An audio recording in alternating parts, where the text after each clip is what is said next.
لن تنالوا البر حتیٰ تنفقوا مما تحبون، سورہ آل عمران آیت 52۔ تم ہرگز نہیں نیکی کے کمال تک پہنچ سکتے جب تک وہ چیز اللہ کی راہ میں نہ خرچ کرو جس کو تم عزیز رکھتے ہو، پیاری رکھتے ہو۔ عزیز طلبہ، چوتھا پارہ آغاز ہی اس آیت سے ہوتا ہے کہ نیکی کی معراج حاصل کرنے کا طریقہ اللہ تعالیٰ نے فرما دیا ہے کہ اگر تم اللہ کی واضح خوشنودی لینا چاہتے ہو، اللہ کی رحمتیں سمیٹنا چاہتے ہو، اللہ تعالیٰ کی رضا حاصل کرنا چاہتے ہو، تو وہ چیزیں خرچ کیا کرو جس کو تم خود بھی پسند کرتے ہو۔ یہ نہیں ہے کہ جس چیز سے تمہارا جی اکتا گیا ہے، جس چیز کو استعمال کر کر کے تم تھک گئے ہو، جس چیز کے بارے میں اب تمہیں افادیت نظر نہیں آتی، تم اس کو لوگوں کو میں بانٹ دو اور خود اپنی نئی بنا لو، یا جہاں روپے پیسے کی ضرورت ہے وہاں پر تم ان کو وہ چیز دے دو جو گھر میں فالتو ہے اور روپیہ پیسہ دینے سے گریز کرو۔ عزیز طلبہ، ہماری سوسائٹی میں یہ بڑا ٹرینڈ ہے، سال بھر لوگ کام کرتے رہتے ہیں، خصوصی طور پر یہ کپڑے کے تاجران اکثر و بیشتر، سارا کا ذکر نہیں کرنا چاہیے، تو یہ کیا کرتے ہیں، ایسا مال جو سائڈ پہ لگ گیا ہے، جس میں چھوٹا موٹا نقص آ گیا ہے، جس کی نکاسی مشکل ہے، جو گودام کو بھر رہا ہے، جگہ کم کر رہا ہے، ان کا طریقہ کار یہ ہے کہ وہ رمضان المبارک میں یا شعبان میں اس کپڑے کو کیلکولیٹ کرتے ہیں اور اپنا حساب کتاب بناتے ہیں، تو اس کو وہ سیل کر دیتے ہیں اور اندازہ لگا لیتے ہیں کہ اتنے پیسے کا یہ کپڑا ہے۔ اس بہانے سے وہ زکوٰۃ نکال کر وہ لوگوں میں تقسیم کرنا شروع کر دیتے ہیں، لائنیں لگ جاتی ہیں، لوگ صبح سے آ کر انتظار کرتے ہیں اور وہ لوگوں کو یہ کپڑا وغیرہ دے رہے ہوتے ہیں اور یہ سمجھتے ہیں ہم نے زکوٰۃ دے دی۔ اسی طرح اور بھی ایسی چیزیں گھروں میں ہوتی ہیں جو فالتو ہوتی ہیں اور پھر ان کی کنزمپشن نہیں ہوتی، پھر وہ لوگوں میں اس طرح دے دی جاتی ہے۔ یا اس کی ایک اور شکل بھی ہے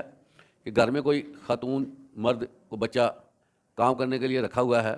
وہ غریب ہے اور زکوٰۃ دینے کی باری آتی ہے، تو اسی کو اپلائی کرنے کے لیے کہ یہ ہمارے پاس ہے، اس کو ہم زکوٰۃ دے دیتے ہیں تاکہ ہمارا فرض بھی ادا ہو جائے اور ہم اس کو ابلائج بھی کر دیں، یہ خوش ہو جائے کہ یہ، جس کی وجہ سے جو اسپرٹ ہے نا خرچ کرنے کی وہ پوری نہیں ہوتی۔ اس آیت میں اسی طرف توجہ مبذول کرائی گئی ہے کہ اگر تم نیکی لینا چاہتے ہو، اگر تم چاہتے ہو کہ اللہ کا ہاں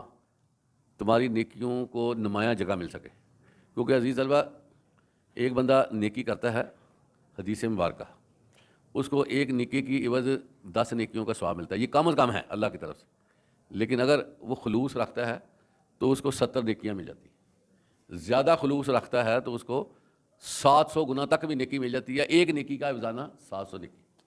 پھر حدیث میں آتا ہے کہ اگر کوئی بندہ حد درجہ اخلاص رکھتا ہے تو پھر وہ کیلکولیشن ہی ختم ہو جاتی ہے، پھر اللہ تعالیٰ جتنی چاہیں اس کو نیکیاں دے جاتے ہیں۔ اب آپ دیکھیں کہ ایک بندہ، بلکہ اس کی مثال لے لیتے ہیں صحابہ کرام کے حوالے سے، غزوہ تبوک ہے، ایک بندہ اللہ کی راہ میں دینا چاہتا ہے، جہاد کے لیے کچھ چیزیں بانٹنا چاہتا ہے، وہ اعلان ہو جاتا ہے کہ سارے اپنی جو ان کی کیپیسٹی ہے اس کے مطابق یہ بانٹیں یا جمع کروائیں، تو پھر کیا ہوتا ہے، ایک بندہ اس کے پاس کچھ بھی نہیں ہوتا، خالی جیب خالی ہاتھ، وہ جاتا ہے کسی یہودی کے باغ میں جا کر وہ یہودی کے ساتھ تعاون کرتا ہے، اس کی کھجوریں اتارتا ہے، محنت کرتا ہے، یہودی اس کے افزانے کے طور پر کچھ اس کو کھجوریں دے دیتا ہے، جو محنت سے اس کو کھجوریں حاصل ہوتی ہیں نا وہ لا کر آپ صلی اللہ علیہ وسلم کے پاس جمع کروا دیتا ہے، آپ صلی اللہ علیہ وسلم کو اپنی روداد بھی سناتا ہے کہ میں اس طرح میں نے یہ کھجوریں اکٹھی کی ہیں۔ آپ صلی اللہ علیہ وسلم اتنا خوش ہوتے ہیں کہ جو مال جمع ہوا ہوتا ہے اس کے اوپر پھیلا دیتے ہیں، سارے مال کے اوپر پھیلا دیتے ہیں اور اس کو بڑا اپریشیٹ کرتے ہیں کہ اللہ تعالیٰ نے تمہاری یہ نیکی قبول کی۔ تو جتنی زیادہ ہم نیکی کو دل سے کریں گے اس کا آؤٹ پٹ اللہ کے ہاں زیادہ ہے۔ اسی طرح عزیز طلبہ اس کا دوسرا پہلو بھی ذرا سن لیں، ایک تو یہ ہے کہ اچھی سے اچھی چیز اللہ کی راہ میں بانٹنا، دوسرا مرحلہ یہ ہے کہ اگر آپ کے پاس فالتو چیز ہے، وہ آپ سمجھتے ہیں میرے لیے ضرورت نہیں ہے، دوسرے کو ضرورت ہو سکتی ہے، تو اس کی بھی گنجائش موجود ہے کہ آپ کے پاس فالتو چیزیں ہیں آپ کسی اور کو دے دیں، وہ استعمال میں آ جاتی ہیں۔ فار ایگزامپل آپ کے پاس ایک سے زائد جوتیاں ہیں، آپ کا گزارا ہو رہا ہے جوتی سے، کچھ جوتیاں آپ کی کارنر پہ چلی گئی ہیں، سائڈ پہ لگ گئی ہیں، وہ ایکسپائری میں آ چکی ہیں، چمڑا جو ہے ایک وقت تک چلتا ہے، اس کے بعد وہ ایکسپائر ہونا شروع ہو جاتا ہے، وہ جو جوتی آپ کی سائڈ پہ لگی ہے اس کو کسی کو دینے میں کوئی حرج نہیں. اسی طرح آپ کے کپڑے بڑے بڑے اچھے ہیں لیکن زائد ہیں, کپڑے اچھے ہیں, بندہ بھی نظر آ رہا ہے کہ اس کو ضرورت ہے, تو وہ آپ اس میں سے اپنے کچھ کپڑے دے سکتے ہیں, اس میں بھی حرج نہیں ہے. لیکن یہ ہے کہ پھر بھی اس کی کوالٹی مد نظر رکھیے کہ بندہ چل سکتا ہے کہ نہیں. اب ہم کہیں کہ جو گند بلایا ہے وہ ہم آگے بھیج دیں, یہ بھی مناسب بات نہیں ہے. اللہ تعالیٰ دل کے حال جانتا ہے, اس لیے جتنی اچھی چیز آپ دیں گے نا اتنا آپ کو آؤٹ پٹ زیادہ اللہ کے ہاں مل جائے گا. اللہ تعالیٰ پھر آپ کو زیادہ ریوارڈ دے گا. تو اللہ تعالیٰ ہمیں خلوص سے نیکی کرنے کی توفیق عطا فرمائے. واخر دعوانا الحمدللہ رب العالمین.